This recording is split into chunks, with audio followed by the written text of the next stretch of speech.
ថ្ងៃចូលរោងការពិធីការនីរ៉េតសារីតាប្រកាសរៀបចំពិធីមង្គលការរបស់ខ្លួន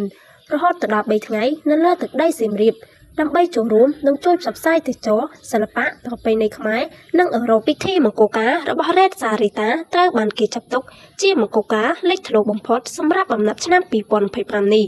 ដោយសារតែនាងបានប្រកាសរៀបចំដល់ទៅ3ថ្ងៃជាប់គ្នារហូតធ្វើឲ្យផ្ទុះការចាប់អារម្មណ៍ខ្លាំងពីមហាជនជាស្ដែងកាន់តែគៀកថ្ងៃចូលរោងការរ៉េតសារីតាកាន់តែមានអារម្មណ៍ភ័យអពីព្រោះនេះជាពិធីមង្គលការក្នុងក្តីស្រមៃរបស់នាងចង់បានបើតាមគម្រោងពិធីមង្គលការរបស់រ៉េតសារីតានឹងត្រូវរៀបចំឡើងនៅថ្ងៃទី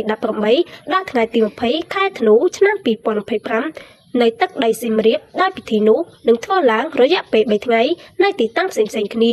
នឹងបានត្រៀមអញ្ជើញភ្ញៀវជាតិនិងអន្តរជាតិជាច្រើនចូលរួមអបអរសាទររ៉េតសារីតាបានបញ្ជាក់ថាមូលហេតុដែលនាងសម្រេចចិត្តរៀបពិធីមង្គលការរហូតដល់3ថ្ងៃជាប់គ្នាគឺដោយសារតែនាងចង់ផ្សព្វផ្សាយទេសចរសិល្បៈ